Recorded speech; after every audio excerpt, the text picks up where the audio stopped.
Pleurer, oui. Mon cœur était lourd tous ces jours. Mon cœur était lourd encore hier. Et je pense à tant de choses que nous devrions changer et faire. Mais comment le faire, oh Dieu, comment le faire? Comment le faire pour qu'il y ait plus de bonheur? Comment le faire pour qu'il y ait plus d'honnêteté? Comment le faire pour qu'il y ait plus d'équilibre? Comment le faire pour que le malheureux, le long des routes, qui vend quelques marchandises ici et là, pour gagner quelque chose, mais quoi? Pour que cette situation change. Comment le faire pour que l'honnêteté vienne dans le cœur? Comment le faire pour que les maris soient fidèles à leurs femmes et que les femmes soient fidèles à leurs maris? Comment le faire puisque même dans l'Église de Jésus-Christ et même parmi les pasteurs, on voit des divorces, des infidélités, des adultères et on continue à s'appeler homme de Dieu. Scandale! C'est à toi, Église du Congo, que je prêche. C'est à toi, Église du Congo, que j'ouvre mon cœur. Je te dis ce matin ce que je n'ai pas préparé à l'avance, mais je te dis ce qui remplit mon cœur.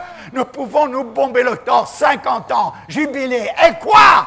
Est-ce que cela change à notre situation? Est-ce que cela change à notre avenir? Est-ce que cela change quelque chose au niveau de nos familles? Où en sommes-nous? Nous avons l'habitude de jeter la responsabilité sur les autres. Nous avons l'habitude de rejeter la responsabilité sur tel dirigeant ou tel autre dirigeant. Nous avons l'habitude de trouver des excuses. Mais tout cela ne tient pas, car chacun d'entre nous, nous pouvons faire quelque chose pour changer quelque chose. Et si chacun d'entre nous, dans cette Église, nous sommes décidés à changer quelque chose, nous aurons une influence. Et cette influence va se multiplier. Et se multiplier encore. Fini de jouer continuellement. Pourquoi jouer encore et encore? En voulant nous excuser de tant de façons, nous excuser pour nos péchés les plus abjects, pour nous excuser pour la honte, oui, la honte qui devrait couvrir et voiler notre visage. Ô Congo, où vas-tu?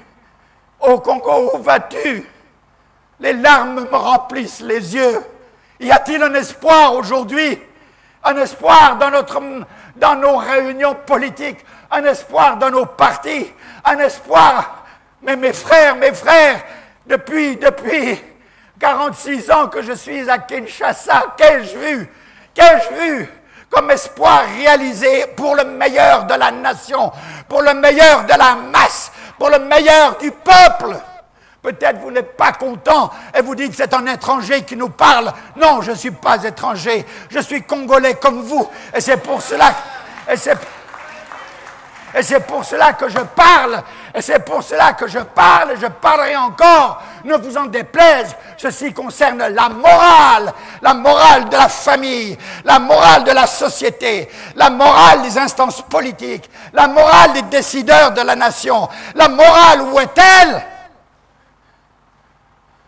J'ai déjà crié et je crie encore. Pourquoi m'arrêterais-je de crier? Un jour, peut-être, ces paroles lancées ainsi ne seront pas perdues pour rien. De toute façon, si je prêche de cette façon, mes frères, je sais qu'en le faisant, je me sauve moi-même. Car sachant, je dois parler. Si je ne sais pas, je ne peux parler. Mais si je sais, je dois parler. Et c'est ma responsabilité. Dieu me dira, tu savais, tu n'as rien dit. Frères et sœurs, je ne cherche pas à ce que les hommes m'aiment, mais je cherche à ce qu'ils aiment le Dieu vivant. Et qu'en aimant le Dieu vivant, ils obéissent à ses lois et à ses commandements. En aimant le Dieu vivant, ils se soumettent à sa volonté. Qui que tu sois, pasteur, ceci te concerne, toi à plus forte raison. À plus forte raison. Pourquoi ne veux-tu pas t'humilier lorsque tu as péché? Pourquoi ne veux-tu pas t'humilier lorsque tu as été une occasion de chute, un menteur, un voleur, un immoral? Pourquoi voyons-nous cela dans l'Église? Pourquoi fermons-nous la bouche? Pourquoi cherchons-nous à excuser? Le péché n'est jamais à excuser. Jamais, jamais, jamais. Quand il y a péché, le chemin de la réhabilitation passe par l'humiliation et la confession. Voilà le chemin de la réhabilitation. Il n'y a pas d'excuse au péché, quel qu'il soit.